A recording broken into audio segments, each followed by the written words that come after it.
And one important aspect that I want you to keep in mind as you learn is brain is a plastic organ.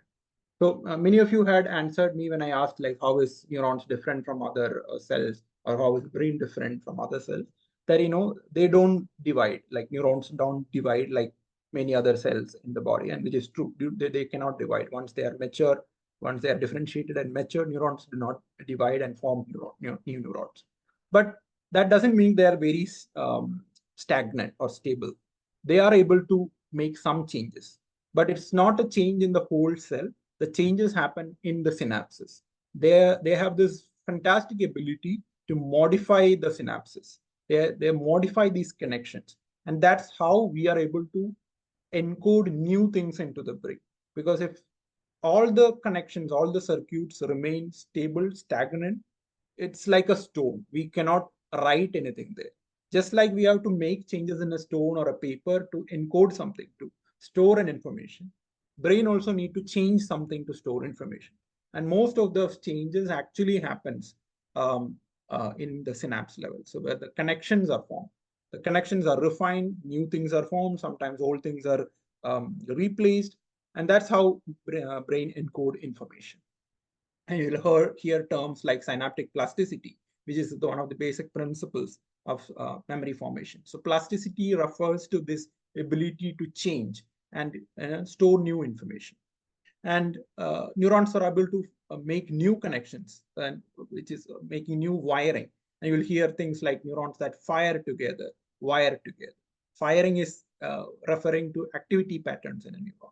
So when the neurons um, are active together, they form new connections and they wire together. And there is this idea of synaptic pruning, which removes some of those connections. I will explain some of these things in detail in my later lectures. So you don't have to worry about this if you don't understand it right now. But keep this idea in mind that brain is such a plastic organ. And it has even plasticity to higher levels also. Some of even the branches get plastic, like it can change uh, structures even at the branch level also. Again, we'll discuss this details in later classes. So these are the things, most of these things we right now know, like what I discussed, you come to know from a lot of patient data. Because before, a lot of people used to get injured or have some infection in the brain or some kind of epilepsy. That's how you detect some of those functions. But that's not a sustainable thing to do in the long run, because we need to study much more. And we cannot always, find a patient who has a problem with that particular brain region that we're interested in. So of course, we are still continuing some of this research in human patients and even healthy human beings, because we have developed a lot of imaging techniques to visualize the brain without actually needing to cut open. So you have heard like techniques like MRI and CT scan and stuff like that. We have also this functional MRI, which can measure brain activity while the patient is awake and doing a task that we want to do. So we are still doing a lot of these in humans, but we need to use a lot of animal models to understand a lot of cellular and molecular and electrophysiological properties of neurons. So rodent models are quite elaborately used. I have mostly worked on rodent models myself because a lot of brain structures are conserved between rodents and human beings, and they have some technical advantages to use as uh, uh, models in a lab. So a lot of neuroscience research happened in the rodent models. Another large model that is used is, of course, Drosophila. You heard about our inaugural lecture where our scientist Amita used Drosophila as a model because of its strong capability to do genetic research. You could induce mutations, look at chromosomes, do a lot of combinations of genetics to look at genes involved in many of the brain functions that we're interested in. So Drosophila or the fly is another strong model. We also done a lot of research on zebrafish. If you know, this is another model that is routinely used. Particularly the zebrafish embryo has this huge advantage that the embryo is almost transparent. Like by default, by nature, the embryo is mostly transparent. So you can just see the brain directly if you put it under a microscope. And then if you have some kind of a fluorescent protein like this, like GFP in the brain, you can do microscopy image on a live behaving animal just like that, without even needing to cut open a lot of things. So it offers a huge advantage for imaging related studies to use zebrafish. We also have a lot of study on C. elegans, the roundworm, because we have a lot of information about cell types in this model organism. We know exactly how many numbers of cells the C. elegans has, where the cell came about, like what is the cell division pattern which gave rise to that cell, and so on. So we have so much control on different cell type in C. elegans that is also extensively used in contemporary research. Historically, we have used a lot of other models as well. For example, the electrophysiology experiments that I described previously by Hodkin and Huxley, they used this system known as the squid giant axon, because it's such a big axon the squid has, which it uses to propel water and escape from enemies and stuff. So that large size of that axon was very useful in that study. So that was one of the important model systems for some of those studies.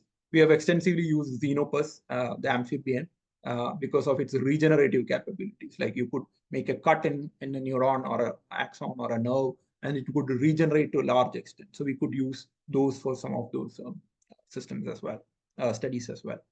So these are all various in vivo models that we would use. So you would hear stories from all these models probably during our classes.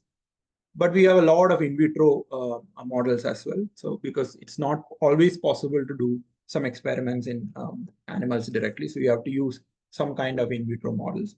So for example, you can take a brain from an embryonic rat or mouse and dissociate them and put it in a culture, and the neurons will grow in the cell culture in the Petri plate for quite some time. So you can use this as a model to say, for example, test a drug or something like that.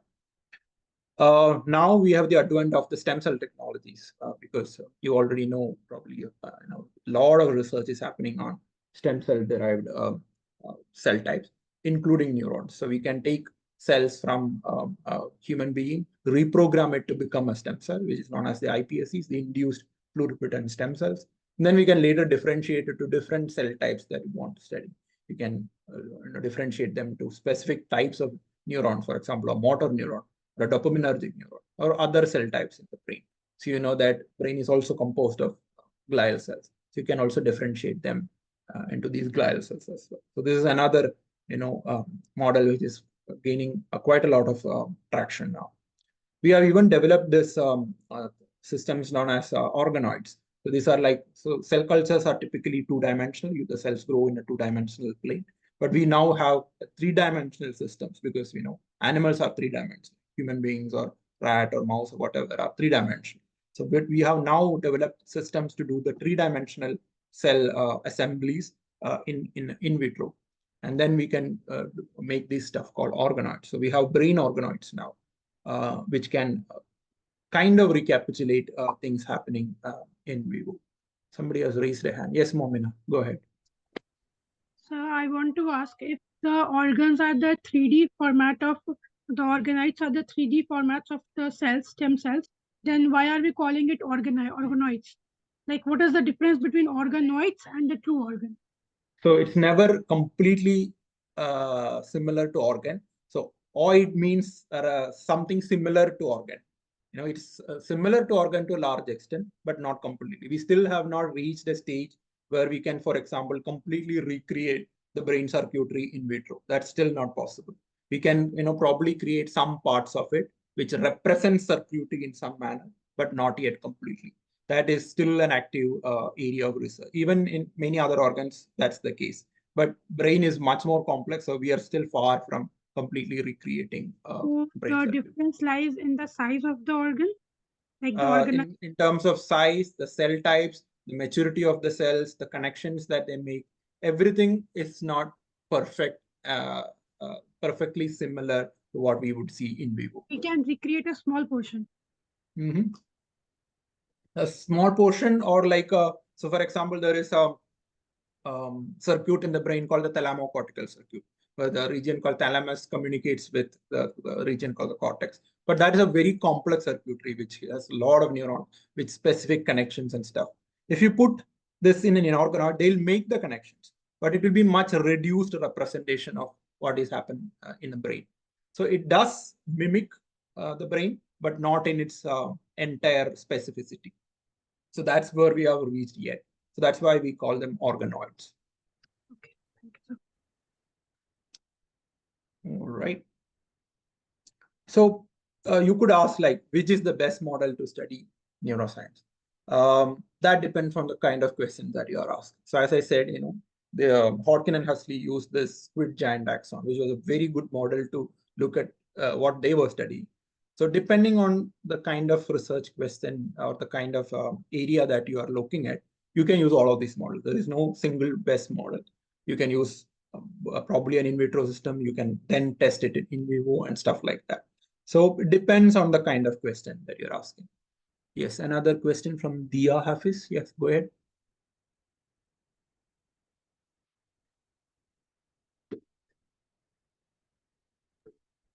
What are the mechanical forces that are labeled at the bottom right, the organoid? Yeah, so when you have a 3D representation of cells, there are chemical signaling happening, and then there is mechanical forces involved because cells also respond to mechanical cues, like the tension in a surface or the roughness in a surface and stuff like that. And this is also how any organ, including the brain, is developed in vivo. So that also affects in vitro development, and that is something we are trying to manipulate to get the right, say, mimicking of the in vivo structure. So apart from chemical interaction between cells, these kind of mechanical forces also plays a role, which we are only recently understanding. Maybe in the last 5 or 10 years is when we are, appreciating the role of mechanical forces in terms of cell signaling and differentiation and organization of cells and stuff like that. So that is another area that we are investigating currently.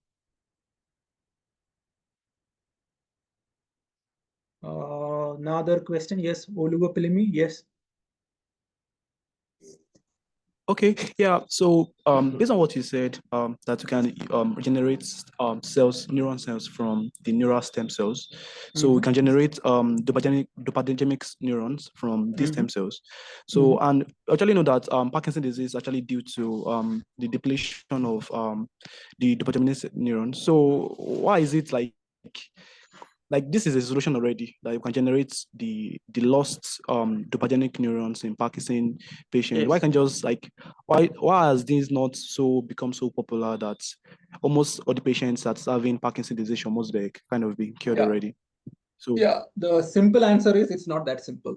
Like if you just generate some new dopaminergic neurons and put it in the region, it will not integrate in the right manner with the circuit, because it's not just the number of cells, it's the way that make specific connections to the existing circuitry. So it's not that simple. You cannot just create more neurons outside the body, put them inside the brain, and expect them to make the right connections. Actually, if they make very wrong connection, you can actually cause a worsening of symptoms, because it's the circuit which finally determines the function.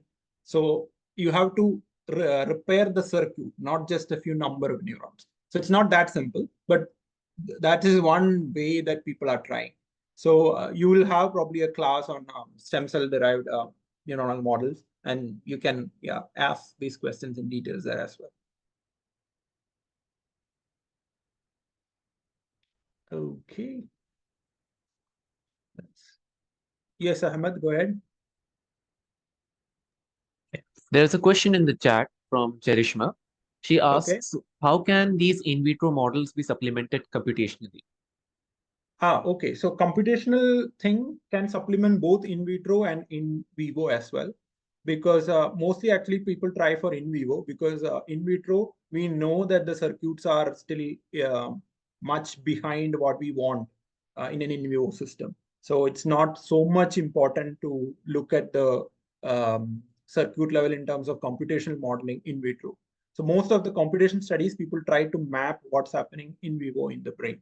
So that is an entirely different field, and you can supplement in vitro systems as well. But in vitro systems are largely used for other technical reasons. For example, microscopy or imaging is much more easier to do in vitro, because brain is normally protected by the thick skull in most animals. So it's not easy to image a neuron residing inside a brain. But once you put them in a culture, it is like just there outside, and you can just put a microscope over it and image. So in vitro systems provide other technical advantages, but in terms of computational modeling, people try to still map in vivo computations.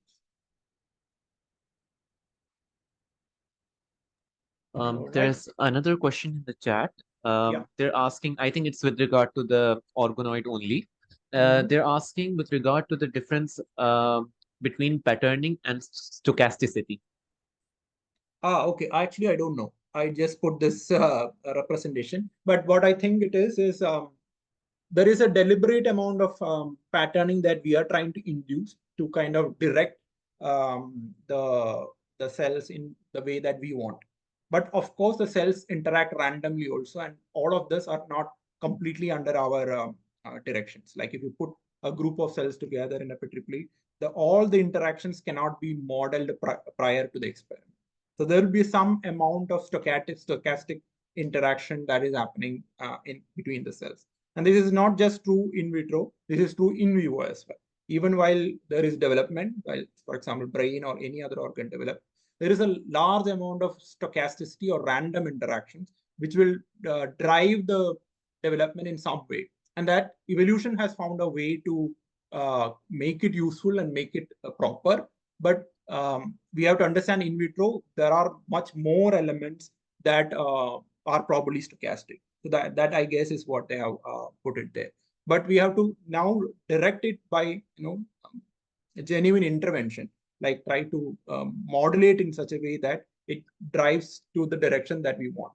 Because when we put particularly stem cells in culture, they have the ability to differentiate to a lot of things. So we have to direct it in the way that it will form the cells and connections that we want. Like we might be interested in making an organoid on one particular brain region or one particular neuronal subtype. So we have to direct it in that way. Okay, another question, Muhaiman, yes. Yes, I want to ask if we take a cell from embryo, okay, and develop it in vitro, let's say axons from Broca's area, what the message they will deliver? There is no language still, or the language is already found in these cells. I did not quite get your question. If you put a cell in vitro, what did you say? What is the message the axons will act on, or the message they will send to other cells? Are you asking whether the axons will communicate similar to the way? Oh yes, they do. They will form axon and they will be able to communicate. But the problem is circuit is very artificial because you're putting a lot of these cells together in a plate and they'll form a lot of random connections. That's again the stochasticity that I was mentioning. So that will form a lot of random connections, which may not be very meaningful, but they will be able to communicate in very similar ways that they will do in a brain. So yes, they are able to communicate. So Sardar, yes, go ahead.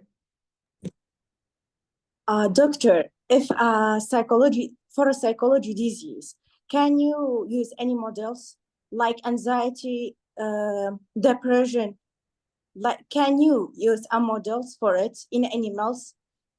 Yes. So we already have models for studying anxiety and depression. There are ways by which we can induce some of these symptoms in animal models. We also have some genetic models, like if you mutate or delete a protein, with that will give rise to a anxiety-like symptom in the animal. So we have a lot of different models which can be used to study these kind of emotional states, including anxiety and depression. Yes. Okay, who raised the hand again?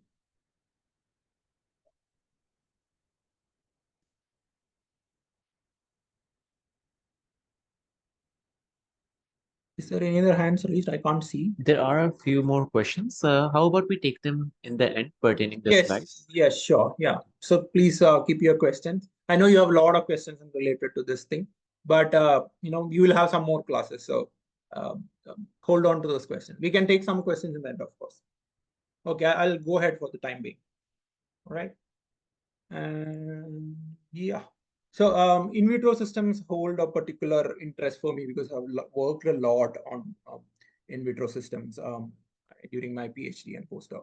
For example, these are some of the experiments that I have done. So in your left, what you see is a protein labeled by a fluorescent marker, and the neurons are alive. The neurons are doing something, and we are trying to image those. So you can see these small dots moving because that's actually the protein which we have labeled moving across an axon. So this is like pretty amazing. I really like doing live microscopy on these neurons. And on the right is what is like a calcium sensor. So when the neurons get active, they release a lot of calcium, and which can be sensed, which can be detected using different dyes. So see these neurons pulsating because when they're active, they're releasing this calcium, and we are picking up using the microscope. So these are like pretty cool things that we can do with neurons, which is not that easy to do with other cell types. And these are in vitro systems because I work in vitro. But even some of these these experiments can be now done in vivo, like in a behaving alive animal. You can do a lot of these microscopy things when the animal is doing something. So it's pretty cool and pretty advanced experiments that's happening in the field now. You'll get some of these glimpses of these experiments in your future classes. So keep tuned. So I also want to emphasize a little bit on glial cells because so far we have talked about neurons, which are the center stage players. Almost the entire history of neuroscience is involved in studying neurons. But last couple of decades, we have understood that glial cells, which are typically called the supporting cells, the word glia actually means glue. People thought that these are just glues which keeps the neurons together in the brain. But now we know that's not the case. They do much more functions than what we thought. They can be even compared to doing something similar to neurons. They participate in synaptic transmissions. They participate in protection of brain. They participate in immune response. So many things. So a lot of recent decades of research have focused on glial cells. So the glial cells in the brain include these three subtypes. Basically, you'll probably hear about them later also. So please keep in mind that we have these cell types which are doing very important things in the brain as well.